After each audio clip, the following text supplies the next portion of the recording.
fugir do que sentimos é eficiente? Freud já disse, na sua época, o meio mais eficiente de nos depararmos, encontrarmos aquilo que temos medo é fugir. Então,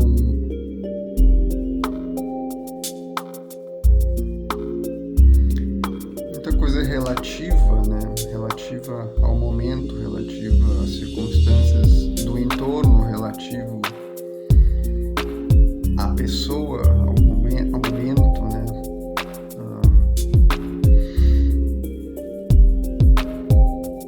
Quando há um excesso, um excesso desestruturante, um excesso afetivo, um excesso do meio, que acaba gerando uma pressão extra para além do que a pessoa dá conta, e isso vai ser mais desestruturante do que eficaz. Fugir momentaneamente é uma saída que pode ser interessante.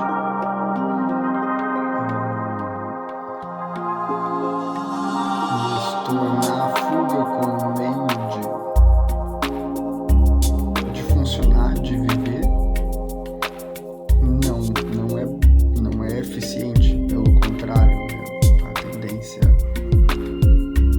é irmos direto àquilo que evitamos tentar evitar, né? Principalmente na questão de sentir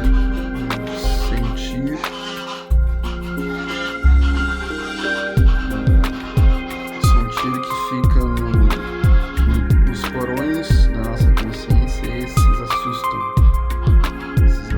e fazem com que essa tendência à fuga seja acentuada, principalmente na sociedade em que está sendo construída hoje em dia, né? Essa ideia de que temos muitas opções, com essa ideia de que somos muito livres, podemos escolher tudo, como se tivéssemos tantas opções, né? Tanto no âmbito do que diz a lazer, trabalho, relação, né? Mas penso que as relações são o foco, né? Estruturante do sujeito, e não tem como evitar isso tanto, né? Constrói-se essa ideia de que a independência vai preencher a falta, né? Não só a falta primária, a perda simbólica inicial, como as outras faltas, né? Se eu me frustro romanticamente, ou no que diz respeito a trabalho ou qualquer outra coisa, eu posso preencher com essa suposta independência majoritária, assim, que abrange tudo, né? Então, essa ilusão que também vem com essa sociedade, né, que está sendo construída, onde o controle fica muito central também, né? O modo de escolha, Netflix, fast food, redes sociais, né? Eu escolho tudo que eu gosto, e o que eu não gosto, o que me desagrada, o que me desacomoda, o que faz aquelas sombras começarem a borbulhar, eu deixo de fora, né? Esse funcionamento narcísico que está sendo tão acentuado já faz um bom tempo. E a base desse funcionamento narcísico é a ideia de que o outro está ali meramente para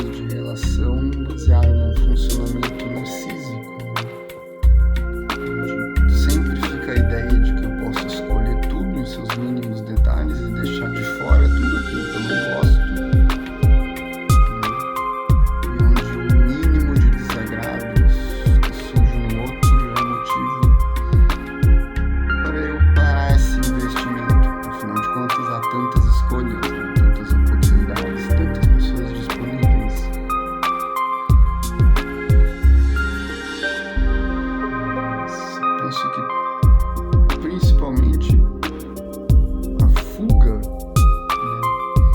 Quando numa relação a intimidade traz questões mais difíceis, afetos mais difíceis de lidar, a fuga como meio de defesa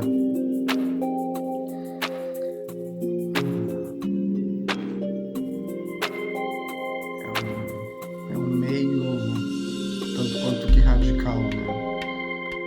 E é tanto quanto que premiado psíquica e emocionalmente, porque a fuga libera adrenalina, dentre outros componentes químicos que nos geram excitação emocional. É como se a excitação emocional tem um caráter positivo e é como se isso, porque é positivo, fosse validado, né, o nosso comportamento. Se me sinto bem, então porque estou fazendo algo certo.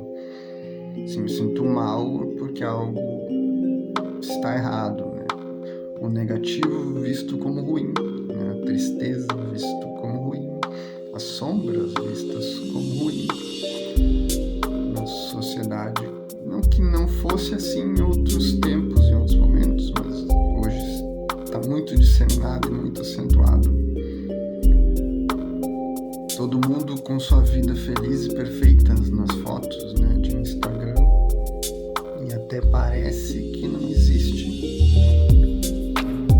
tantos problemas, tantas aflições, tantos afetos difíceis. Parece que eles foram exterminados da humanidade. Isso que foi esquecido, não é mesmo? Então, num relacionamento, quando essas intensidades difíceis surgem, a fuga fica muito a serviço da idealização, principalmente na neurose. A idealização, a busca pela perfeição neurótica é algo central.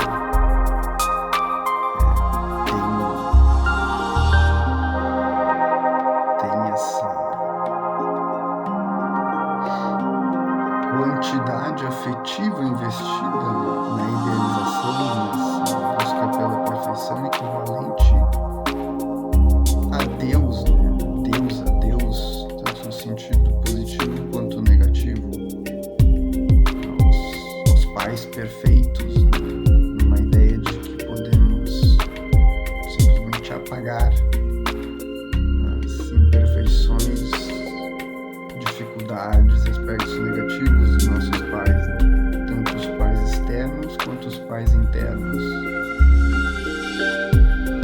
É tão desesperador entender que nossos pais não foram tão bons pais quanto imaginávamos. É melhor tentar apagar. Em consequência, tentamos apagar nós mesmos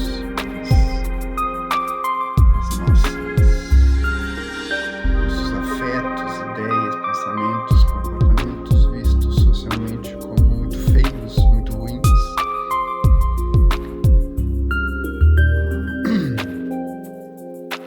E o próprio ser humano, inconscientemente, por semelhança, se agrupa com pessoas que funcionam do mesmo jeito. Apesar de uma suposta leveza, um suposto funcionamento agradável, há um peso nas sombras que não se vê tão facilmente. Aquele que não se comporta como esperado nesse grupo, que tenta não trazer mais à tona as sombras, é punido com a exclusão, né? E o grau vai tanto quanto o sujeito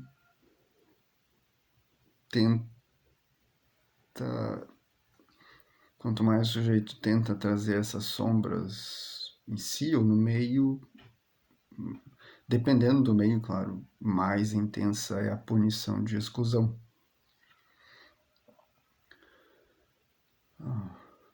O problema é que fugir, né, do que nós sentimos nos aleja, nos aleja emocionalmente, psiquicamente, e num grau mais extremo nós somatizamos, né? Isso que fica nas sombras pede para ser integrado à consciência, pede para ser integrado ao sentir, ao corpo, e quando nós rejeitamos sistematicamente, o seu grau mais extremo aparece no corpo como doença, né? E literalmente pode aleijar alguém.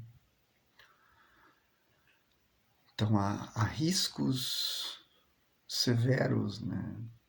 Fora que quando não integramos as nossas sombras, aquilo que é tido como feio e imoral, não enxergamos com clareza nós mesmos, o outro, acabamos projetando no outro aquilo que não necessariamente é do outro, e de uma maneira distorcida, aquilo que é nosso, tentamos colocar no outro para desesperadamente mantermos a nossa identidade de pseudo perfeito, pseudo bons, pseudo espirituais, pseudo sociais.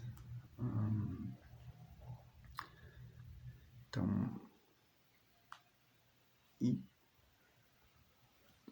e sem nem perceber, buscamos inconscientemente aquilo que tentamos evitar, aquilo que fugimos inconscientemente buscamos porque é uma parte essencial do nosso psiquismo, da nossa estrutura, do nosso corpo, do nosso sentir. Nós precisamos disso. Sem isso, é como o carro tá sem gasolina, ou com muito pouca gasolina, ou sem óleo, uma hora vai fundir o motor. Então, aquilo que negamos no outro, que nego em mim através do outro, projetando nesse outro, busco sem saber em algum outro, em uma outra pessoa, porque há necessidade de integrar isso. Então, a fuga momentânea é uma alternativa para se retomar a, esse encontro com aquilo que sentimos e nos apavora. Os nossos ideais, eles são deificados, são tão importantes no sentido de gerar movimento, tanto quanto no processo do desenvolvimento, na fundação das nossas identidades, no encontro com o outro, tanto no sentido do estabelecimento do simbólico, tanto como maneira de nos movermos na vida para atingir algo. É muito importante, mas também pode ser o pior veneno que o ser humano tem dentro de si mesmo. O ideal pode cegar tanto alguém a ponto de incapacitar essa pessoa a ter uma relação, ter relações,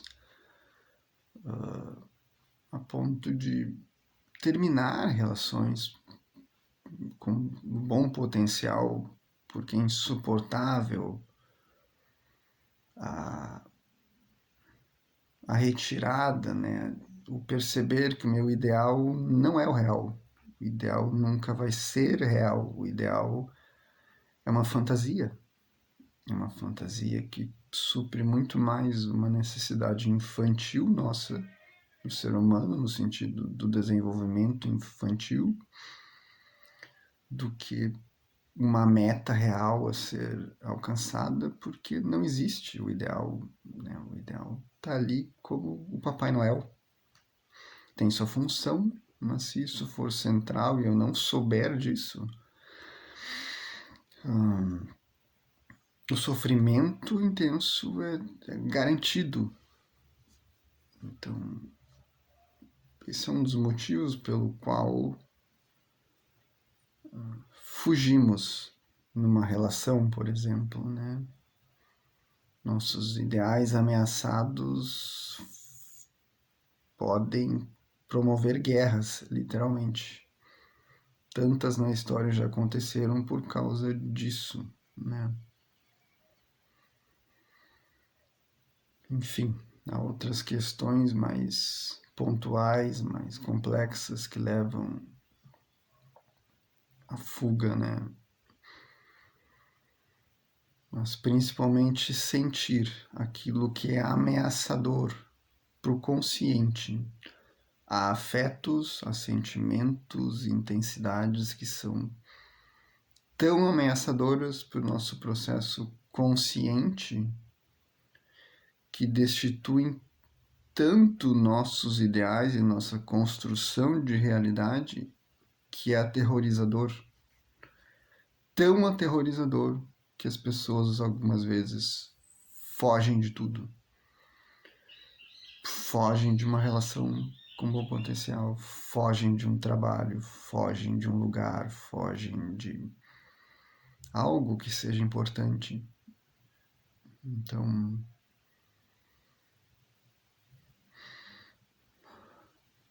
vemos isso, né? Vemos isso como num contexto geral social, né? Crise econômica, crise do capitalismo, guerras por todos os lados, ameaça de terceira guerra, inteligência artificial assumindo o controle, postos de trabalho, demissões em massa, certamente vão surgir. Crise climática, com, com previsões científicas catastróficas já garantidas para a gente. Fome no mundo, violência a cada esquina. E por um outro lado, nas redes, tá tudo muito bem, tá tudo muito bom, a vida tá acontecendo, tá tudo muito legal, é tudo muito colorido, e sorrisos. É uma defesa ao terror, claro que é uma defesa ao terror, né? Precisamos nos anestesiar narcisicamente, né? Nos alienar dessa realidade cruel, né? Que o ser humano vai construindo sem saber por motivações inconscientes, justamente por fugir de afetos difíceis. Quando o ser humano foge de afetos difíceis, inconscientemente projeta num outro país, numa outra pessoa, torna um outro inimigo e leva para o ato, atua, transforma em problema, guerra, catástrofe, meritocracia. Alguém está passando fome porque merece, é assim que funciona, porque eu trabalhei desde cedo e se ele não fez é porque ele não está fazendo o suficiente. Alguém fica no lugar desprivilegiado por causa de um ideal construído, por causa da inconsciência do ser humano, né? Então, claro que não há só catástrofe no mundo, só desgraça e tudo mais, mas há muita, né? E esse funcionamento, essa intolerância com o que é feio, ruim, difícil, marca esse momento na nossa trajetória humana aí, né? É de se prestar atenção.